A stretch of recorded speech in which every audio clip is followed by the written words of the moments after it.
every now and then, I have my office call his office and beg him to come by and do stand-up because he's the best at it. Ladies and gentlemen, Bill Cosby.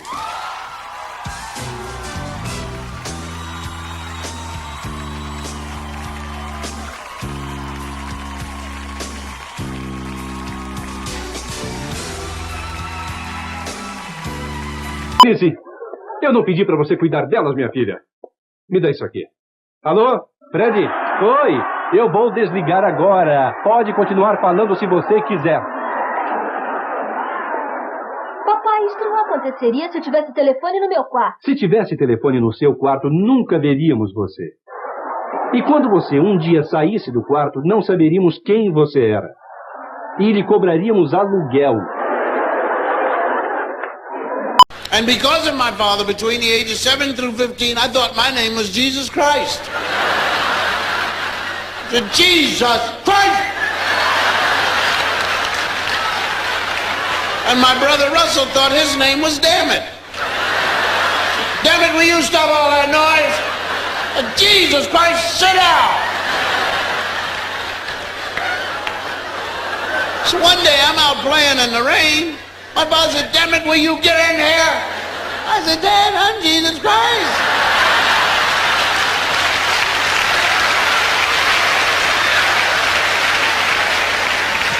Before I woke up in the morning, the last thing I remember was Bill Cosby in a patchwork robe, dropping his robe and getting on top of me. I don't curse on stage. Well, yeah, you're a rapist, so. It turns out that Bill Cosby is a rapist. I know. I always used to watch him on the telly as a kid, and I always used to think to myself, I bet he doesn't rape. But I've been wrong before, and I'll be wrong again, because it turns out that his favorite thing is rape. He fucking loves raping people.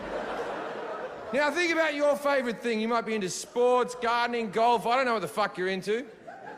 Now think about it. Now replace it with rape. And that's how Bill Cosby feels all day, every day. I met a girl, I did a movie with someone in 1983 who had just come off a movie with Bill Cosby and had a horrific story. It's like I never meet anybody of the female persuasion who doesn't have a story about Bill Cosby.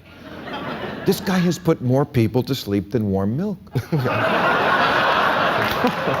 What's sad about it is why when Hannibal said it, people gave it the proper attention, but when the actual victims said it, it kind of like didn't start the firestorm. It started with Hannibal's comments, so that's kind of like. What's up, Brazil? This is Teron speaking, and you are watching Havoc's Miranda Comedy Trivia. What do you mean I have to say it in Portuguese?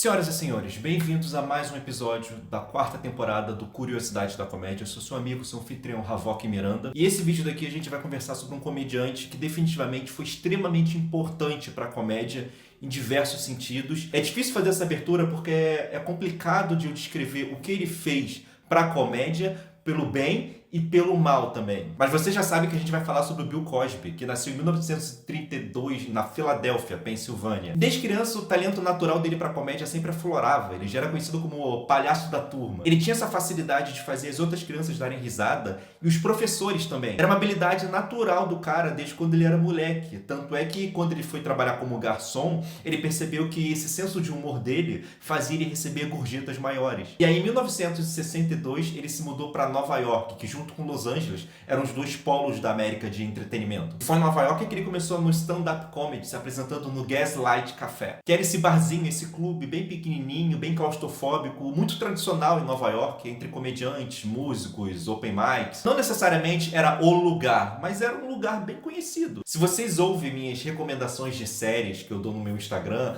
você provavelmente já ouviu falar de Maravilhosa Senhora Maisel, que é uma das minhas séries preferidas da atualidade e boa parte dela se passa passa nesse clube. Diferente de muitos dos comediantes desse período histórico dos anos 60, 70, 80, que faziam duras críticas ao sistema social americano, traziam muitas questões raciais e tudo mais, o Bill Cosby nunca trouxe o racismo como uma pauta nos seus shows. Ele era bem neutro na comédia, sabe? O mundo pegando fogo e ele não falando nada. Segundo Cosby, ele nunca trouxe racismo como pauta em seus shows, em suas apresentações, porque ele queria que os homens brancos também se sentissem representados por ele. E diferente do Ed Murphy, Chris Rock, Dave Chappelle, o Bill Cosby não representava um homem negro. A persona que ele trazia no show dele, a imagem que ele trazia, era a imagem de um pai de família. Logo, todo pai de família, seja branco ou preto, se sentia representado pelas suas histórias, piadas, reclamações. Em 1962, ele fez uma participação no programa mais badalado da época, que era o The Tonight Show, reforçando a lenda que se você aparece lá uma vez, sua vida muda.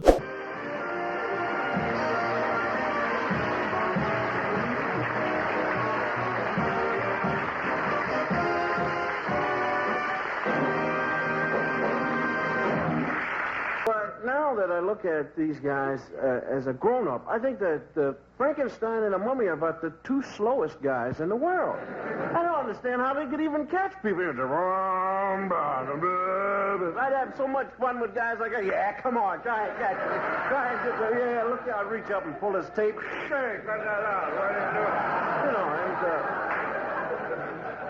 But I actually feel sorry for the Wolfman. Now, here's a guy that can't remember when the moon's going to come up on him. And he must be awfully embarrassing to his family. You know, he's sitting around the table eating, you know, and up comes the moon. Oh, hopefully you're going out in the yard someplace, you know, and get out of here.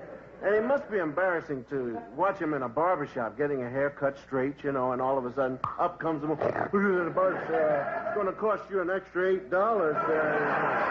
Foi após essa participação no The Tonight Show que ele recebeu uma participação na série A Spy. Aqui no Brasil ficou como Os Destemidos, se eu não me engano. E a partir dali ele foi somando participações em outros programas também, como não só o The Tonight Show, mas o The Ed Sullivan Show e o The Michael Douglas Show. Em 1972 ele criou uma animação que ficou icônica em sua carreira, que era o Gordo Alberto e a Turma Cosby. Hey, hey, hey, it's Bud Albert, and I'm gonna sing a song for you, and Bill's gonna show you a thing or two. You'll have some fun now with me and all the gang, learning from each other while we do our thing.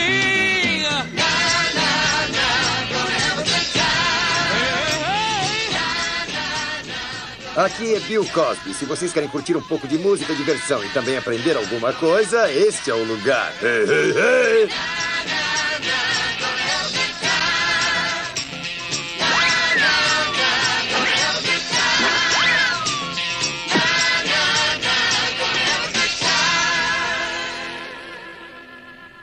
Ah, e vira e mexe você vai ouvir pessoas que respeitam Bill Cosby chamando ele de Doutor Cosby. Porque em 1976 ele fez sua dissertação de doutorado. A tese dele, a dissertação dele foi sobre como ele usava o programa que ele criou, o Gordo Alberto, a disseminar a educação nas escolas fundamentais nos Estados Unidos. E aí em 1984 o cara consolidou sua carreira com a série que, mano, fez todo mundo conhecer o rosto dele, que foi o The Cosby Show. Oh, que bonitinho. Clear, veja só quem está aqui. Você conhece bem ele. Tá lembrado? Eu tenho a impressão que a gente já estudou junto. Nasceu em suas mãos no mês passado. Esse é o bebê de Janice Harper. E o que foi que aconteceu? Ela não quis mais e trouxe de volta? Ela foi ao cabeleireiro e eu disse que ficaria com ele. Ah, Clear, veja só que rostinho redondo. Veja só que cabelos sedosos e que olhinhos lindos. Olha esse cheirinho gostoso de bebê. Leite azedo. E é tão quentinho. Ai, só em segurá-lo vem aquela sensação gostosa na mente. Eu não sei por que eu não tenho outro. Posso dar um conselho? Não tenha. The Cosby Show foi basicamente vários textos de stand-up dele sobre paternidade, sobre família, sobre tretas de família, coisas engraçadas relacionadas a esse ambiente familiar, transformados em uma série, adaptados. Não necessariamente foi um programa revolucionário, mas ele deu margem para muitos outros programas no futuro surgirem, como In Living Color, O Maluco no Pedaço, Todo Mundo Odeia o Chris, porque essa série meio que amaciou, meio que acostumou as pessoas a verem pessoas pretas na televisão. Porque naquela época, principalmente, negros eram mostrados praticamente sempre com contextos negativos, sabe? Ou relacionados à marginalidade, a crimes, drogas, ou quando tinha algum protesto que fugia do controle. Ou seja, a maior parte do público americano tinha medo de negros mesmo. Então, The Cosby Show foi a primeira vez na televisão americana que uma família de negros foi mostrada de forma positiva. O Cosby interpretava um pai de família, casado com uma moça, ambos eram de classe média alta, ambos tinham uma boa educação. A cada episódio tinham várias confusões, mas ele estava sempre tentando passar os valores certos para as crianças. Porém, uma coisa que pouca gente sabe é que essa série não veio da cabeça do Cosby. Foram dois produtores, Marcy Carney e Tom Weiner, que após ver um stand-up do Bill Cosby,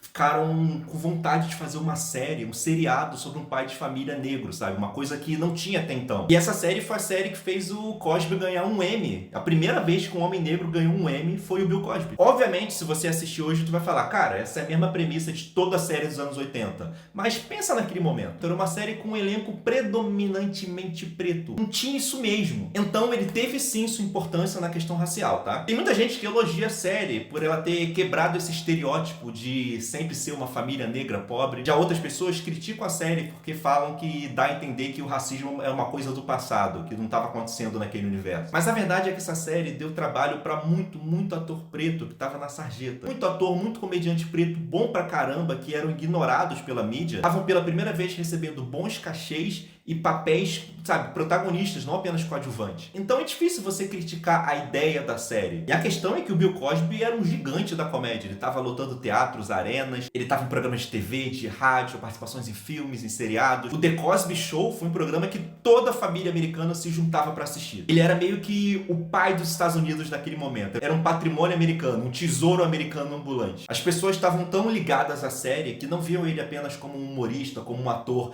viam ele quase como uma bússola moral, sabe? Um mentor. As pessoas aprendiam com o personagem dele, sabe? Os pais colocavam de manhã as crianças para verem Gordo Alberto e à noite o Cosby Show. Então meio que o Bill Cosby estava sendo o segundo pai de toda uma geração. Enquanto fazia a série, ele decidiu também voltar à sua carreira como um comediante de stand-up, sabe? Porque era o sonho dele. E focar na sua carreira como comediante de stand-up fez ele ganhar 7 Grammys Awards pelos seus discos. Em 1992 o programa acabou e aí em 1997 o seu filho Ennis estava de férias na Califórnia, estava voltando para casa e ele parou em uma estrada para consertar o pneu do carro, tirar do problema. Um cara branco chegou, claramente alterado por drogas, e tentando roubar a carteira dele, deu um tiro no rosto do rapaz. Quando os paparazzis chegaram em manada na casa do Cosby, perguntando a opinião dele sobre a morte do filho, ele apenas falou, ele era meu herói. E sumiu da mídia por muito tempo. Quando a situação financeira bateu na porta, ele começou a fazer comerciais de televisão de um picolézinho bem famoso nos Estados Unidos. Eram os comerciais que estavam dando 3 milhões de dólares por ano pra ele. Então ele não estava passando fome. Inclusive, ele continuou ajudando universidades, como sempre fez. Ele sempre foi um cara muito ligado à educação, né? O doutorado dele não era à toa. Ele ajudava universidades, financiava carreiras de diversos jovens negros da periferia. Socialmente falando, o cara fazia o bem. Ele tinha uma vida privada meio assim, né? Porque todo mundo sabia que ele traía a esposa pra caramba. Ele mesmo falava. Todo mundo que trabalhava com ele sabia dos testes de sofá, de várias histórias, vários burburinhos, várias fofoquinhas. Todo dia, várias mulheres apareciam pedindo, implorando por participações no The Cosby Show. Ele dava pra algumas a participação e depois elas sumiam, então é meio estranho. Até então, a ideia era de que tudo era consensual, né? Ele traía a esposa dele, isso é uma questão de caráter dele com a mulher dele, eles são adultos e se resolvem. Porém, as pessoas foram estranhando, né? Que vira e mexe aparecia uma garota no estacionamento, pedindo emprego, conversava com ele, aparecia por um episódio, ou poucas cenas, depois essa menina sumia,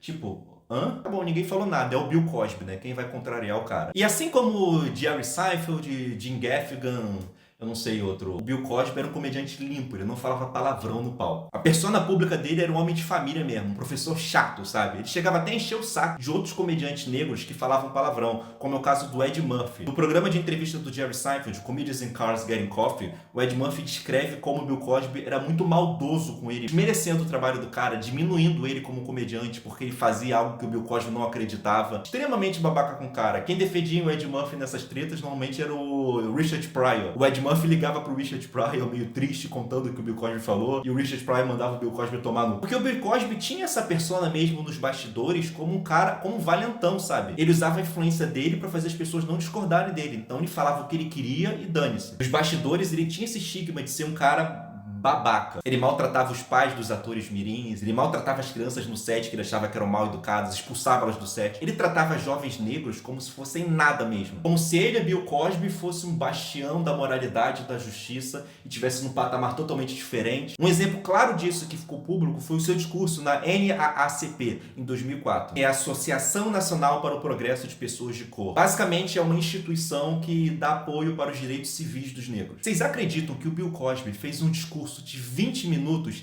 descendo o pau na comunidade negra, dando um esporro nos pais e mães pretos pobres sobre a educação dos filhos, falando que eles são irresponsáveis, que a culpa dos brancos não respeitarem os negros é dos negros. Ele chegou de fato a falar: nós não somos africanos, essa gente não sabe droga nenhuma sobre a África. Com nomes como Shaquille, Shaligua, Mohammed, toda essa bosta.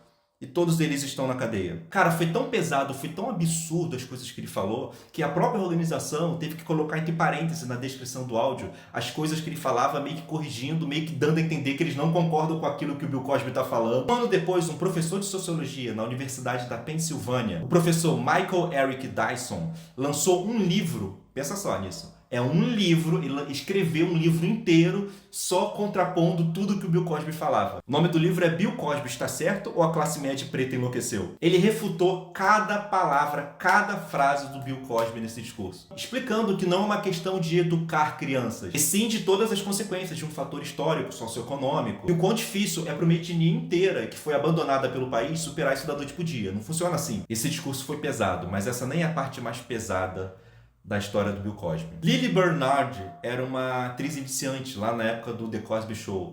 E meio que o Bill Cosby apadrinhou ela. Ele era o cara que ensinava ela sobre atuação, ensinava ela sobre comédia, sobre presença de palco mesmo, sobre falar com câmeras. Isso tudo de forma profissional. Ela via ele como um pai. O Bill Cosby era a figura paterna que faltava na vida dela. Então eles tinham uma confiança mútua, quase que familiar, de pai e filha mesmo. Quando o Cosby viu que ela estava pronta, ele deu para ela um papel no programa, só que esse papel só durou um episódio. Na verdade, menos de um episódio, alguns segundos. Mas para ela isso significava tudo. Era o The Cosby Show, né? Era o programa mais... Cara, mano, após conhecer ela por quase um ano inteiro, o Bill Cosby chamou ela para um encontro em Atlantic City, no qual ele iria apresentar um empresário que ia cuidar da carreira dela. Como se fosse tipo, agora você tá pronta pro mundo, vou te apresentar um agente aqui e desejo todo sucesso. Incrível, ela mandou bem, a carreira dela tava ali.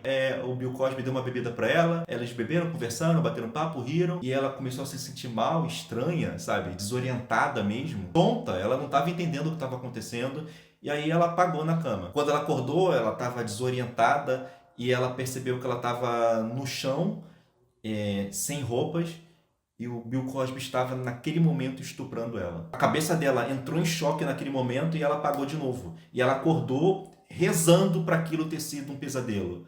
Só que quando ela foi no banheiro, ela percebeu que não foi um pesadelo. Obviamente, ela ameaçou ir na polícia, só que o Bill Cosby falou que se ela fizesse isso, ele ia processar ela por difamação e ia arruinar a carreira dela, garantindo que ela não conseguisse emprego mais em nada na indústria do entretenimento. Pensa comigo, ela era uma atriz iniciante, ela não tinha nem dinheiro para pagar o aluguel direito. Imagine então pagar advogados, a gente sabe como a justiça é cara. Ela foi proibida de voltar ao set, ela foi proibida de falar com qualquer pessoa dali, ela perdeu todos os amigos que ela via todos os dias, perdeu a figura paterna dela da pior forma possível, e ela viu toda oportunidade profissional na carreira artística ir embora. Era ela contra a maior estrela da televisão daquele momento. Em outra entrevista que eu vi, ela deu mais um motivo para ela não ter ido na polícia. E esse motivo foi o seguinte, que ela falou que ela ficou tão devastada pelo Bill Cosby ter feito isso com ela, ele era um herói para ela. E ela sabia que se ela fosse expor isso, ela iria destruir as esperanças da comunidade negra, expondo que o herói deles é um estuprador sujo. Então ela guardou o pior segredo do mundo por anos e anos. Porém, aos pouquinhos, as conversas foram começando, foram aumentando, diversas mulheres em diferentes locais, em diferentes épocas, sem correlação nenhuma, muitas delas nem querendo expor o rosto. Muitas e muitas mulheres foram expondo praticamente a mesma história com o Bill Cosby. Tudo começou em 2005, quando uma mulher veio a público e falou que o Bill Cosby estuprou ela em 1965, com um sonífero, igual aconteceu com a Lily Bernard. Aí Wendy Williams, uma personalidade do rádio dos Estados Unidos, falou que em 1990 ela ouviu uma história dessas e ela perguntou para o Bill Cosby, ela ia perguntar para ele se era verdade, se não era, o que aconteceu, e a resposta do comediante foi ligar para a rádio e pedir a cabeça dela, pedir a demissão dela. Lachelle Covington, em 28 de janeiro do ano de 2000, contou que o Bill Cosby forçou a mão dela no pênis dele. Andrea Constand conta que em 2004 Bill Cosby drogou o café dela e abusou sexualmente dela. Mas era a palavra dela e dessas mulheres contra Deus, né? As histórias já estavam correndo, mas as vozes das mulheres eram ignoradas de uma forma, como se as pessoas não quisessem acreditar que o Bill Cosby estivesse fazendo aquilo mesmo. I think a lot about it is like how funny they are. You know, people don't want to believe it about Woody Allen because then you can't enjoy Woody Allen movies, so they instantly don't believe his daughter. You know, people think Bill Cosby is so funny that it takes 40 accusations before we begin to think it's possible. I mean, if this was me, I'd be screwed at 2 allegations. You're like at a 17 to 19 allegations. That's pretty generous. That's generous. Judd, your last appearance on the show has been such a good one. But before we... Eram tantas histórias ignoradas, sabe? Que aí a gente começa a perceber realmente como a voz da vítima é totalmente descredibilizada. Pra vocês terem ideia, foi preciso um homem falar sobre isso. E aí entra o comediante Hannibal Buress, que fez uma apresentação de stand-up comedy expondo o Bill Cosby no palco.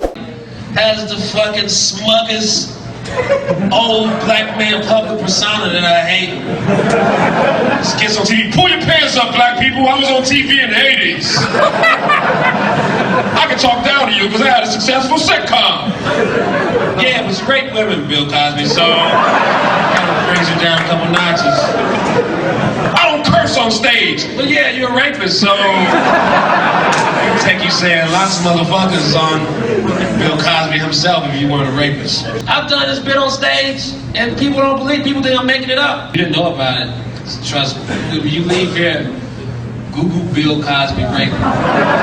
E a partir daí, quando esse comediante, o Hannibal Buress, quando esse homem preto virou e falou isso, que as pessoas falaram, caramba, eu acho que pode ser verdade. A partir daí que o vídeo viralizou, que a situação realmente virou algo concreto. And Hannibal Buress, thank you so much for being here. I don't really know much about you, but from what I've been hearing, I hope you don't know much about me either.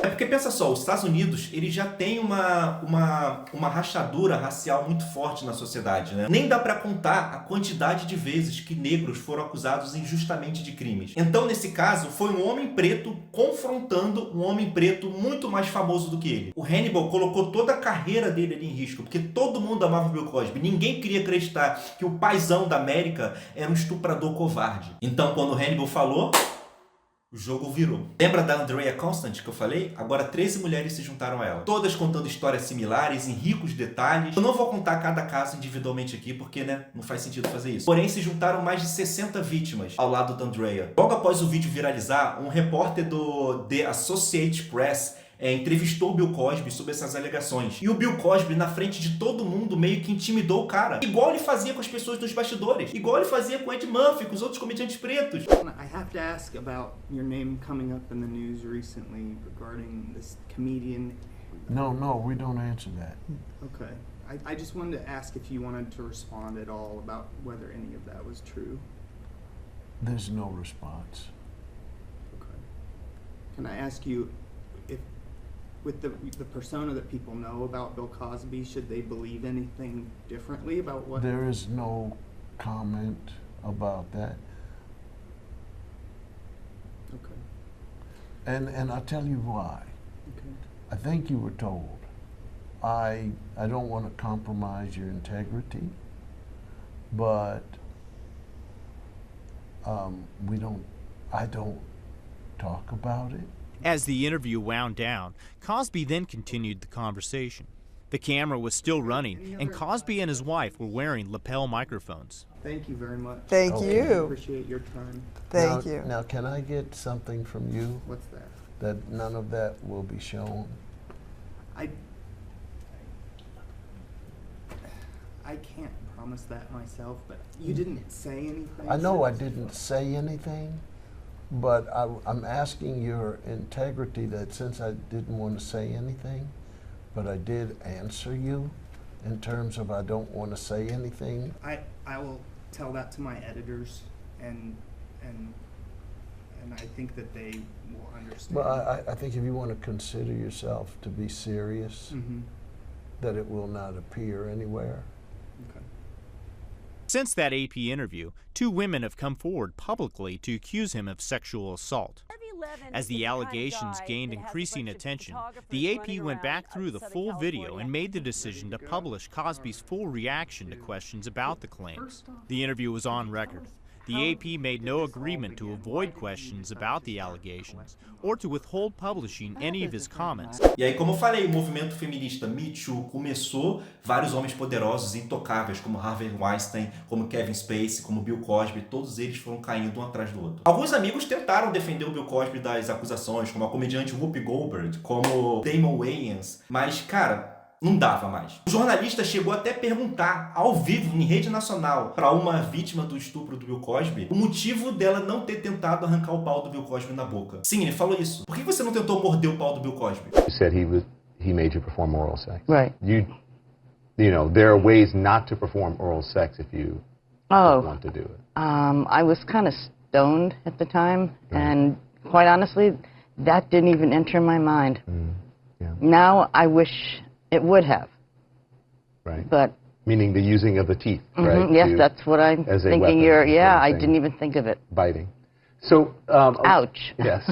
Bill Cosby perdeu todos os patrocínios, os shows que ele ia fazer na Netflix, perdeu também. E em 2018, com 81 anos, ele foi sentenciado à prisão pela acusação da Andrea e pelo apoio das outras 60 mulheres. Porém, mês passado, em junho mesmo de 2021 aqui agora, a Suprema Corte da Pensilvânia afirmou que o ator não teve um julgamento justo, uma vez que as testemunhas das 5 acusadoras teriam contaminado o julgamento. Ou seja, o processo original, e por conta disso a condenação do Bill Cosby foi anulada. Bill Cosby está livre. E não só livre, mas ele planeja processar todo mundo, inclusive o estado da Pensilvânia. Senhoras e senhores, essa é a história do Bill Cosby. Se vocês gostaram desse vídeo, deixa uma curtida aqui, um comentário aqui sobre o que você acha sobre essa história. Me siga no meu Instagram para ajudar minha carreira como comediante. Esse projeto, Havoc Miranda, H-A-V-O-C Miranda. Eu espero vocês no próximo vídeo, senhoras e senhores. Muito obrigado mesmo pela presença de vocês aqui. Até a próxima, valeu. Tchau, fui, hein?